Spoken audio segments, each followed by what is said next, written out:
नमस्कार बच्चों, आज की क्लास में स्टार्ट करेंगे अगला टॉपिक। पिछली क्लास में मैंने आपको मृत्यु किसे कहते हैं, मृत्यु का महत्व और मृत्यु के प्रकार के बारे में आपको समझा दिया। बच्चों, हिंदी मीडियम के जो बच्चे पढ़ रहे हैं और जो रेगुलर आ रहे हैं, आपको मालूम है क्लास रेगुलर चल रही है। बस शायद मैंने शुक्रवार को क्लास नहीं ली थी वैसे क्लास रेगुलर चल रही है और जो भी मैंने अभी तक पढ़ाया है सारा रिकॉर्ड किया है। चैनल पर सब कुछ आपको मिल जाएगा। अभी ग्रुप में मैंने आपको हिंदी मीडियम की जो बुकलेट है वो भी आपको ग्रुप में भेज दी है। अभी मैं बच्चों के नाम लिखूंगा, फिर आपको इसकी फोटोकॉपी आपको मिल जाएगी। ठीक है, आज आपको बता दिया जाएगा कि फोटोकॉपी कब मिलेगी, 1-2 दिन में आपको मिल जाएगी। ठीक है, उससे पहले आप लोग मेरी बात को सुने। अगला जो क्वेश्चन है नोट्स में दिया है 6 नंबर का क्वेश्चन है। कौन सा नंबर का है? 6 नंबर का क्वेश्चन जो है प्रजनन की विधियां समझाइए। देखो बच्चों, आप लोग चैप्टर 1 के बारे में पढ़ रहे हैं। चैप्टर 1 में आप जनन या प्रजनन की परिभाषा पढ़ चुके हैं। जनन के 2 प्रकार होते हैं, लैंगिक और अलैंगिक जनन। आप जानते हैं चैप्टर 1 का नाम है जीवों में जनन। अगर किसी बच्चे को समझ में नहीं आ रहा है तो कोई दिक्कत नहीं है, एक दिन में आपको पूरा बेसिक चीजें बता दूंगा, तब तक बच्चे और आ जाएंगे। लेकिन अभी तक जो मैंने पढ़ाया है वो सारा बेसिक की वीडियो डली हुई है, आप उनको देखें, बार बार समझ में आएगा। और नहीं आता है तो आप मुझे क्लास में आके पूछें कि सर ये चीज़ समझ में नहीं आई, आपने ये बोला था। जो ध्यान रखें बच्चों, एक रजिस्टर बना लो, नोट्स आपको मिलेंगे, एनसीईआरटी बुक से बिल्कुल अपन पढ़ाएंगे। तो हमारा अगला जो क्वेश्चन है, जनन की विधियां समझाइए। 2 विधियां हैं, लैंगिक और अलैंगिक। अच्छा जी बताइए, जनन की विधियां 2 क्यों हैं? एक तो विभिन्न प्रकार की जातियां हैं और आपको मालूम है विभिन्न प्रकार की जातियां हैं और उपलब्ध स्थितियों के अनुसार जनन की 2 विधियां होती हैं, लैंगिक और अलैंगिक। तो नोट्स में क्या लिखा हुआ है अपन उसके हिसाब से चलेंगे, समझ रहे हैं, क्योंकि आप लोगों को तो नोट्स ही पढ़ना है। सुने, 6वां नंबर का क्वेश्चन है नोट्स में, प्रजनन की विधियां समझाइए। प्रजनन की विधियां जातियों एवं उपलब्ध स्थितियों के अनुसार भिन्न भिन्न होती है। समझ पा रहे हैं? ठीक है, दूर बैठो उधर, और बैठो उधर, बातचीत मत करना, नहीं वीडियो रोक कर इतना गर्दा उड़ाऊंगा कि जीवनों में ठीक नहीं हो पाओगे फिर किसी भी हॉस्पिटल में। मुझे बेटिया पढ़ाई कराते समय पढ़ाई करें, अगर आपको वार्तालाप करना है, बातचीत करना है, अपने घर रहिएगा। आना जून जुलाई अगस्त में आना पढ़ने के लिए, जब 2-3 चैप्टर निकल जाएंगे, बेसिक पढ़ा दूंगा, उसके बाद समझ में आएगा सब क्या हो गया। जे सोचिए, मैं भी एक टीचर हूं, मैंने आराम नहीं किया अभी तक। 10th 12th के पेपर हो गए, 11वीं के हो गए और अभी भी लगा हुआ हूं। तो सोचो हमको पढ़ाई से कितना प्यार है, और अपनी मैडम से बहुत ज़्यादा प्यार है, और पढ़ाई से भी बहुत ज़्यादा प्यार है, और ईश्वर से वो ज़्यादा प्यार है। जिस चीज़ से प्यार होगा तभी तो कुछ कार्य करने में मन लगेगा। आगे नाखूनी दिखा रही हैं कि नाखूनी देख ले, मैं कितनी काली कलूटी लग रही हूँ, नाखूनी से देखी ना, ये कितनी, मैं नाखून में लेटरिंग भरी है, देखिए जरा। पढ़ाई पे ध्यान नहीं है कि सर क्या पढ़ा रहे हैं, किस सर की सुन ले। हप चलो,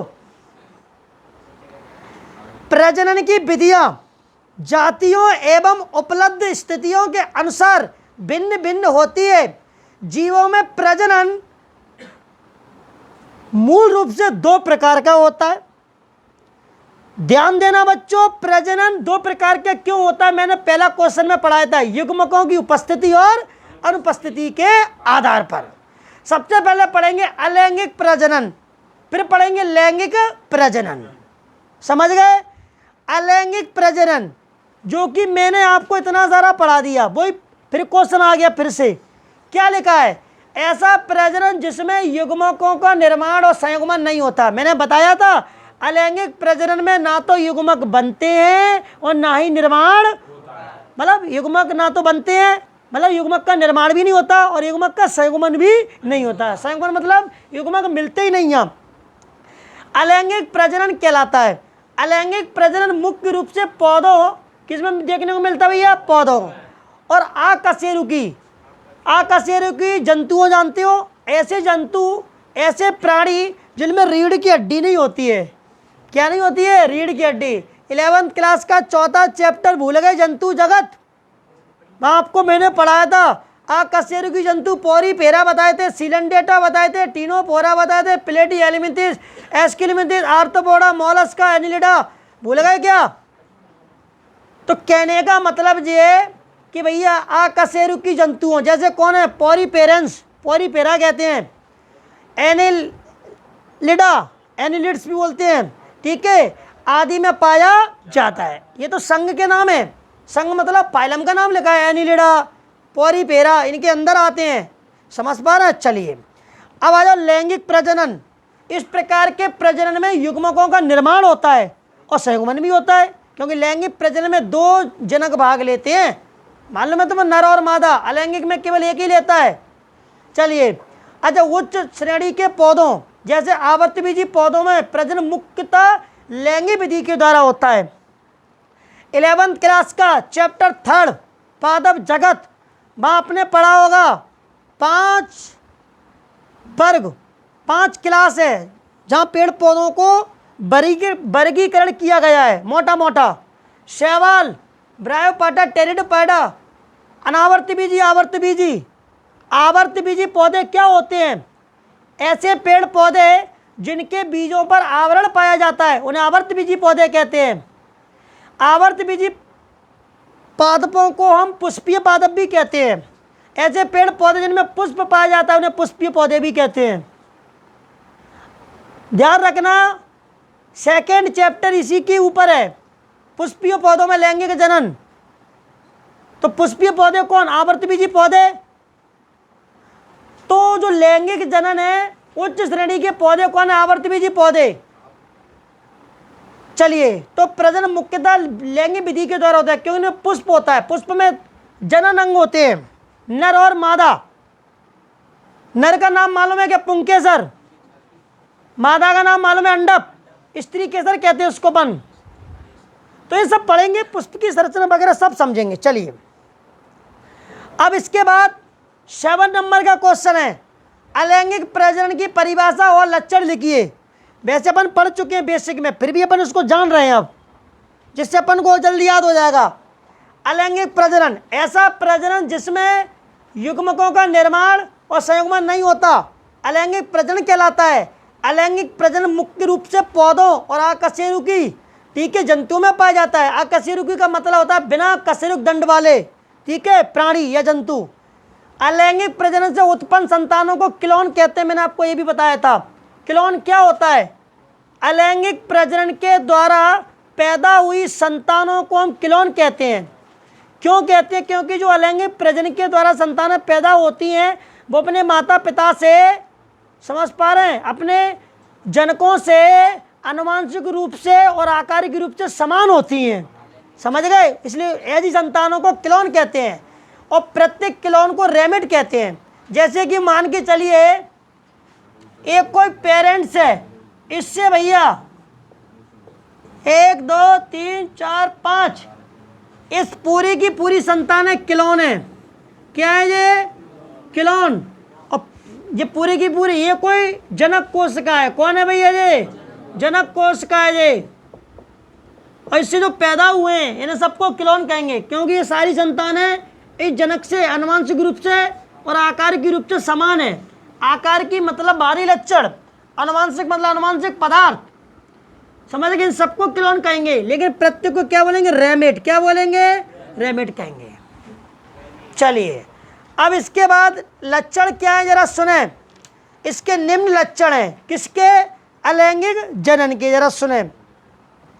यह एक जनकीय होता है, एक जनकीय मतलब यूनिपेरेंटल, मोनोपेरेंटल, एक ही जनक भाग लेता है, अर्थात इसमें केवल एक ही जनक भाग लेता है। दूसरा पॉइंट, इसमें समसूत्री विभाजन होता है, बताया था अलैंगिक जनन में केवल समसूत्री विभाजन होता है, अर्धसूत्री विभाजन नहीं होता है, ध्यान रखना।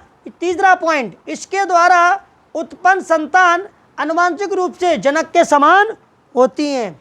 चलिए अगला पॉइंट, नंबर 4 पॉइंट है, इसमें जीव का पूरा शरीर लेंगे या शरीर का कोई भाग लेंगे या शरीर की कोई एक कोष का प्रजनन में भाग लेती है। अगला पॉइंट, इसमें जीव की संख्या तेजी से बढ़ती है, ठीक है। अगला पॉइंट, यह प्रिमिटिव प्रकार का प्रजनन है, प्रिमिटिव मतलब होता है आद्य, कौन सा प्रकार होता है, आद्य। प्राचीन मतलब पुराना, समझ गए, प्रिमिटिव मतलब आद्य होता है। यह प्रिमिटिव प्रकार का प्रजनन जो मुख्यतः निम्न श्रेणी के पौधों में, जैसे शैवाल में, ब्रायोपाटा में, टेरिडोपाटा में, कोमा, कवक, प्रोटिस्टा जीव कौन है अपने, जैसे कि प्रोटोजोआ ग्रुप है, समूह है, जिसमें कौन आएंगे, अमीबा, पैरामीशियम आदि। पॉरीपेरा संघ के जंतु कौन है, स्पंज। सिलेंडेटा संघ के जंतु कौन है, हाइड्रा। कुछ चपटे कृमि कौन है, प्लेनेरिया, एनिलिडा आदि में पाया जाता है, समझ गए। नंबर 7 पॉइंट, इस प्रजनन में आगुणित और द्विगुणित पीढ़ियों का एकांतरण नहीं होता, मतलब जिस प्रकार से लैंगिक जनन में होता है कि जनन कोशिका कैसी होती है, द्विगुणित, युग्मक कैसे बनते हैं, आगुणित, जायगोट कैसा होता है, द्विगुणित। तो द्विगुणित आगुणित लैंगिक जनन में होता है, लेकिन अलैंगिक जनन में द्विगुणित आगुणित मतलब पीढ़ी एकांतरण देखने को नहीं मिलता है। चलिए अगला क्वेश्चन है बच्चों 8वें नंबर का, अलैंगिक प्रजनन उच्च विकास की दृष्टि से हानिकारक है, समझाइए क्यों, अथवा अलैंगिक प्रजनन से होने वाली हानियां लिखिए। अजय बात बताइए, अलैंगिक प्रजनन से होने वाली हानि उच्च विकास की दृष्टि से हानिकारक क्यों है। पहली बात तो आप एक जरा दिमाग में रख लें, अलैंगिक प्रजनन के द्वारा पैदा हुई संतानों में विभिन्नताएं देखने को नहीं मिलती। जब संतानों में विभिन्नता नहीं है तो वो उच्च विकास में सहायता कैसे करेंगी, वो अनुकूलित कैसे होंगी, बदलते वातावरण में कैसे वो अपने आप को बदल पाएंगी, उनमें आनुवंशिक पदार्थ के नए लक्षण कैसे आएंगे, नए जीन कैसे आएंगे, समझ पा रहे, इसलिए हानिकारक है। तो जरा सुने, अलैंगिक प्रजनन से हानियां, अलैंगिक प्रजनन से उत्पन्न जीवों में आनुवंशिक पुनः संयोजन तथा विभिन्नताएं विकसित नहीं हो पाते, इसलिए जीवों में अनुकूलता उत्पन्न नहीं होती। इस प्रकार अलैंगिक प्रजनन उच्च विकास की दृष्टि से हानिकारक है, समझ पा रहे हैं। चलिए, और जो हमारा 9 नंबर का क्वेश्चन है, जीवों में अलैंगिक जनन की विधियों के नाम रेखा चित्र द्वारा समझाइए। अब यहाँ से गहराई से चलने लगेगा, अब डायग्राम वगैरह चलेंगे। अब सब ध्यानपूर्वक सुने, 9 नंबर का क्वेश्चन पढ़ रहे हैं, अलैंगिक जनन की प्रकार पढ़ रहे हैं, अलैंगिक जनन के विभिन्न प्रकार हैं। पहले अपन अलैंगिक जनन पढ़ेंगे, फिर उसके बाद लैंगिक जनन पढ़ेंगे। तो अलैंगिक जनन के विभिन्न प्रकार है, जैसे कि विखंडन है, प्लाज्मोटोमी है, मुकुलन है, ठीक है, और बीजाणु जनन है, सम विजन है, खंडन बोलते हैं, पुनरुद्भवन है, कायिक जनन है, ये है, समझ पा रहे हैं आप। चलिए, तो इस आधार पे अपन चीज़ों को समझेंगे, बताइए फटाफट से। चलिए, आज मैं कैसा लग रहा हूँ, टैक्सी वाला, बच्चे कह रहे हैं कि आप ऑटो ड्राइवर लग रहे हो, टैक्सी वाला ड्राइवर। चलो, जो कभी कभी अच्छी बात है ये भी। चलो देखिए, सभी बच्चे पहले ध्यानपूर्वक मेरी बात को सुनेंगे। अलैंगिक जनन, ठीक है, अलैंगिक जनन की विधियों के नाम या अलैंगिक जनन के विभिन्न प्रकार, ध्यानपूर्वक मेरी बात को सुनेंगे। अलैंगिक जनन चालू कर रहे हैं, अलैंगिक जनन के बारे में तो पढ़ लिया है, अलैंगिक जनन की परिभाषा भी हो गई, लक्षण भी हो गए, अलैंगिक जनन की विधियां पढ़ेंगे अपन। अब अलैंगिक जनन के विभिन्न प्रकार पढ़ेंगे अपन अब। ध्यानपूर्वक सुने। सबसे पहले पढ़ेंगे विखंडन। क्या पढ़ेंगे? सब लोग बोलते रहा करो, क्या पढ़ेंगे? विखंडन। एक बात तो सुनो, मैंने आप लोगों को पढ़ाया है कोशिका, सभी जीव कोशिका से मिलकर बने हैं। कोशिका में केंद्रक होता है, कोशिका में कोशिका द्रव होता है, कोशिका झिल्ली से घिरी होती है, कोशिका झिल्ली या प्लाज्मा झिल्ली कहते हैं। कोई भी कोशिका बनी हो उसके पास कोशिका झिल्ली होगी। बच्चों, अगर आप कोशिका शब्द का उपयोग कर रहे हो तो ध्यान रखें, आप लोगों को उसमें दो तीन चीजें देखना है। एक कोशिका द्रव देखना है, केंद्रक देखना है, और उसके अंदर कोशिका झिल्ली भी देखना है। समझ गए? तब उसे आप कोशिका कहेंगे। एक बात और मैंने आपको बेसिक में पढ़ाई थी, अगर कोशिका में विभाजन हो रहा है तो एक कोशिका से कितनी कोशिका बनती हैं? दो कोशिकाएं बनती हैं। अच्छा जब बताओ, किसी को मालूम होगा कोशिका में सबसे पहले किसका विभाजन होता है? केंद्रक का। बिल्कुल राइट। केंद्रक के विभाजन को क्या बोलते हैं? कैरियोकाइनेसिस। क्या बोलेंगे? कैरियोकाइनेसिस। उसके बाद किसका विभाजन होता है? कोशिका द्रव का। और कोशिका द्रव के विभाजन को साइटोकाइनेसिस कहते हैं। एक कोशिका से कितनी कोशिका बनती हैं? दो। जिससे बनती हैं, ठीक है, उसे जनक कोशिका कहते हैं, और जो बन रही हैं उन्हें संतानक कोशिका या पुत्री कोशिका कहते हैं। एक बात तो ध्यान रखना, अलैंगिक जनन के जो लक्षण हैं वो इन विधियों के भी लक्षण होंगे। जैसे कि अलैंगिक जनन में समसूत्री विभाजन होता है, तो विखंडन में भी कौन सा होगा? समसूत्री विभाजन। अलैंगिक जनन में केवल एक जनक भाग लेता है, तो बताइए विखंडन में भी एक जनक भाग लेगा। अलैंगिक जनन कायक कोशिका या वर्धी कोशिका में होता है, तो बताइए विखंडन भी कहाँ होगा? कायक कोशिका या वर्धी कोशिका में होगा। चलिए जरा इधर देखो, आप जरा इधर देखो, जरा आप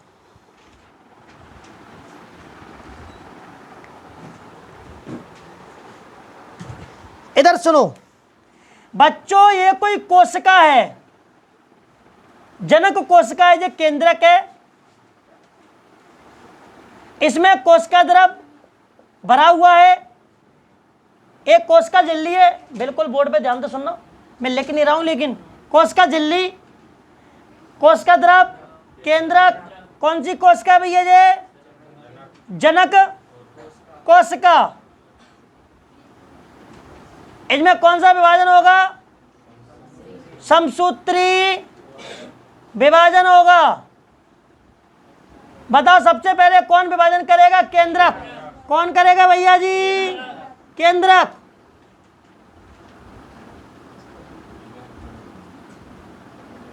केंद्रक पहले लंबा हो जाता है, उसके बाद एक केंद्रक से कितने केंद्र बन गए? केंद्रक के विभाजन को क्या बोलेंगे? कैरियोकाइनेसिस। क्या बोलेंगे? कैरियोकाइनेसिस। अब इसके बाद कोशिका द्रव का विभाजन होगा, तो कोशिका झिल्ली अंदर को धसक जाएगी और एक खांच बना लेगी, गड्ढा सा। इसके बाद दो कोशिका बन गई। अब ये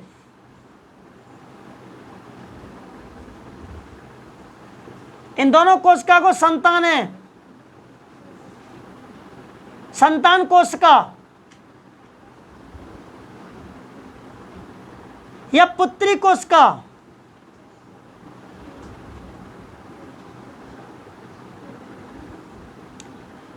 समझ गए?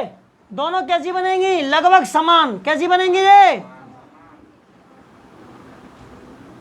समझ गए? अब देखो जरा, प्रत्येक क्या करेगी? वृद्धि।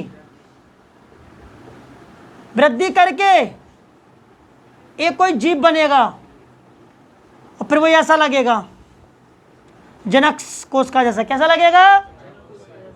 इसमें भी ऐसा ही होगा। वृद्धि करेगी,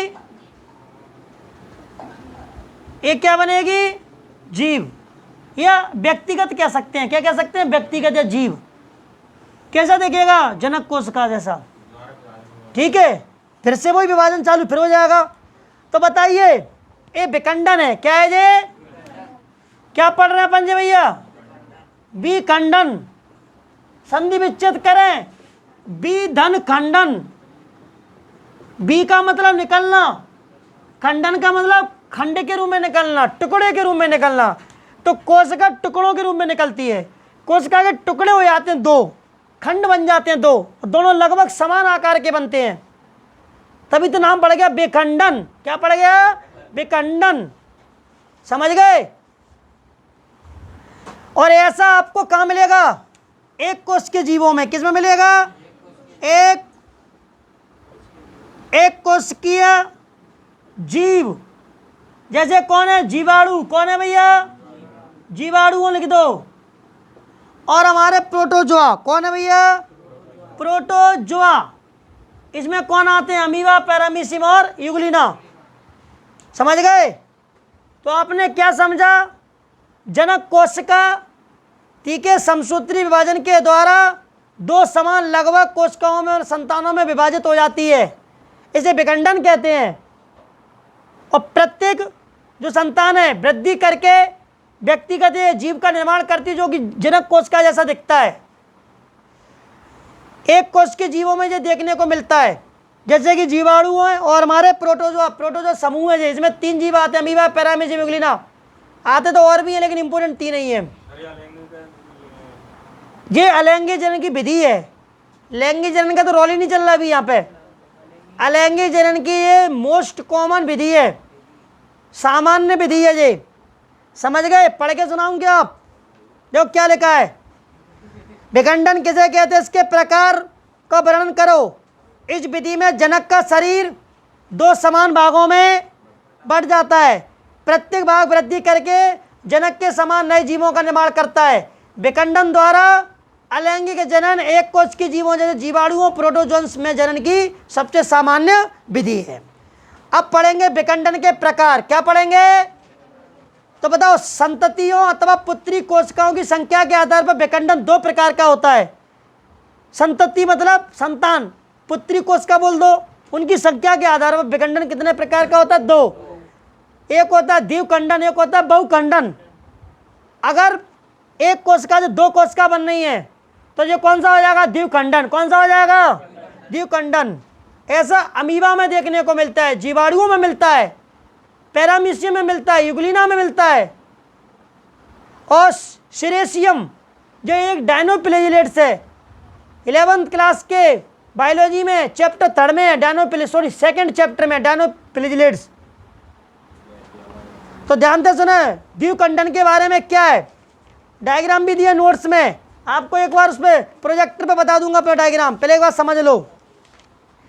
इस प्रकार के विखंडन में, कौन से प्रकार के में, द्विखंडन में शरीर असूत्री अथवा समसूत्री विभाजन द्वारा, समसूत्री को असूत्री बोलते हैं, 2 समान संततियों बढ़ जाता है, जिसमें केंद्रीय विभाजन पहले क्या होता है, इसे कैरियोकाइनेसिस के पश्चात कोशिका द्रव का विभाजन साइटोकाइनेसिस होता है। बस खेल खत्म।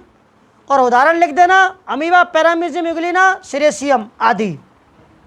ये द्विखंडन खत्म। इसके बाद हम बहुखंडन पढ़ेंगे, लेकिन बच्चों द्विखंडन के भी प्रकार हैं, समझ पा रहे हैं आप। वो की इंपॉर्टेंट नहीं है, पेपर में नहीं आएंगे, मैं आपको समझा दूंगा, पढ़ा दूंगा नॉलेज के लिए बस। लेकिन आप सोचें कि एमपी बोर्ड के जो एग्जाम होंगे, चाहे वो सीबीएसई वाला, उसमें भी नहीं आएंगे। अगर आ जाएंगे तो पढ़ा देंगे, कोई बड़ी बात नहीं है। ठीक है, तो बहुखंडन पढ़ेंगे, इसके बाद पहले द्विखंडन के प्रकार पढ़ेंगे। समझ पा रहे, उसकी वीडियो नहीं बनाऊंगा, उसको क्या डायग्राम वगैरह दिखाने पड़ेंगे मुझे। ठीक है, तो बच्चों आते रहिएगा, ऐसे पढ़ते रहिएगा, बहुत आनंद आ रहा है पढ़ाई में। आप लोग क्या कर रहे हैं, घर पे बैठे बैठे क्लास में आओ और पढ़ो, और बायोलॉजी को अच्छा मजबूत बनाओ बेसिक के साथ। धन्यवाद।